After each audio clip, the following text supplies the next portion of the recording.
Hello hi dears, എല്ലാവർക്കും പുതിയൊരു വീഡിയോയിലേക്ക് സ്വാഗതം.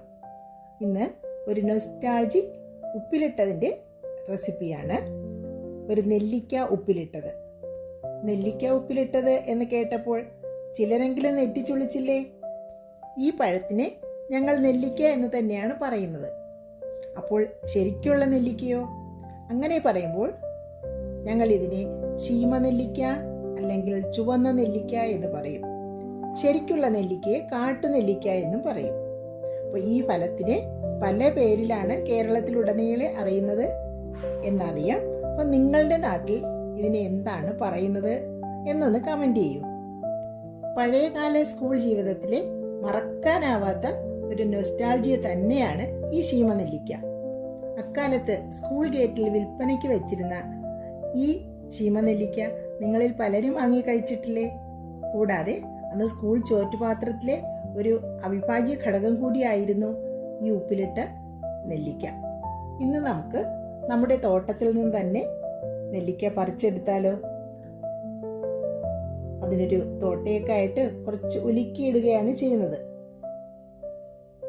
തറയിൽ വീഴുന്ന നെല്ലിക്ക പെറുക്കിയെടുക്കാം. ഇങ്ങനെ ഉലുക്കുമ്പോൾ പച്ചയും പഴുത്തതും എല്ലാം കൂടിയൊക്കെ വീഴുന്നുണ്ട്. ആവശ്യമുള്ളത് നമുക്ക് എടുക്കാം.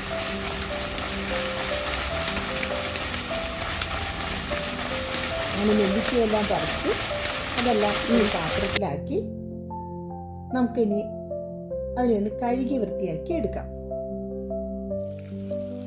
കാണാൻ എന്ത് ഭംഗിയാണല്ലേ! ഇതിന് നിങ്ങളുടെ നാട്ടിലെ പേരും ആ നാടിൻ്റെ പേരും കൂടി കമൻറ്റ് ചെയ്യാൻ മറക്കണ്ട കേട്ടോ.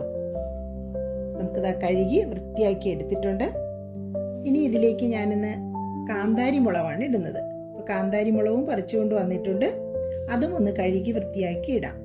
പിന്നെ ഇതിനെ വെള്ളം തിളപ്പിച്ച് വിനാഗിരി കൂടി ചേർത്ത് നല്ല വെട്ടി തിളപ്പിച്ചിട്ട് തണുപ്പിച്ചാണ് അച്ചാറിലേക്ക് ഒഴിക്കുന്നത്. Very simple. അപ്പോൾ വെള്ളം തണുത്ത് വെച്ചിട്ടുണ്ട്. ഇനി ഒരു കുപ്പിയിലേക്ക് ഗ്ലാസ് ഭരണിയാണ് എടുക്കുന്നത്. കുറച്ച് കാന്താരി മുളക്, പിന്നെ നെല്ലിക്ക, അതിന് മുകളിൽ വീണ്ടും കാന്താരി മുളക്, കുറച്ച് കല്ലുപ്പ് കൂടി ഇടാം. അതിലേക്ക് നമ്മൾ തിളപ്പിച്ചാറ്റി വെച്ചിരിക്കുന്ന വെള്ളം, വിനാഗിരി ചേർത്ത വെള്ളം കൂടി ഒഴിച്ചു കൊടുക്കാം. നമ്മുടെ ജോലി കഴിഞ്ഞു. ഇനി ഇത് എയർ ടൈറ്റായിട്ട് അടച്ചു വയ്ക്കുക. ഒരു ദിവസം കഴിയുമ്പോൾ തന്നെ നെല്ലിക്കയിൽ ഉപ്പ് പിടിച്ചിട്ടുണ്ടാവും. നമുക്കെടുത്ത് കഴിക്കാം. അങ്ങനെ തന്നെ കഴിക്കാം. വളരെ ടേസ്റ്റാണ്. ഇങ്ങനെ തന്നെ കുഞ്ഞുങ്ങൾ ധാരാളം പിറക്കി കഴിച്ചുകൊള്ളും. സ്കൂളിലൊക്കെ ഇത് കൊണ്ടുപോകാൻ വലിയ ഇഷ്ടമാണ്.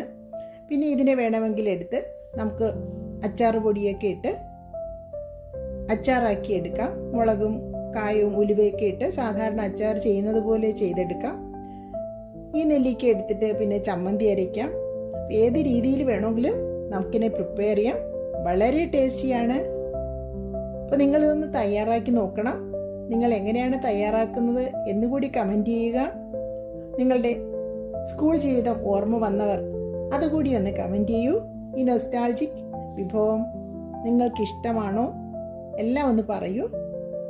അപ്പോൾ വീഡിയോ ഇഷ്ടമായാൽ ലൈക്ക് ചെയ്യാനും ഷെയർ ചെയ്യാനും കമൻറ്റ് ചെയ്യാനും മറക്കരുതേ കൂട്ടരെ. Thank you all. Thank you for watching. Stay blessed.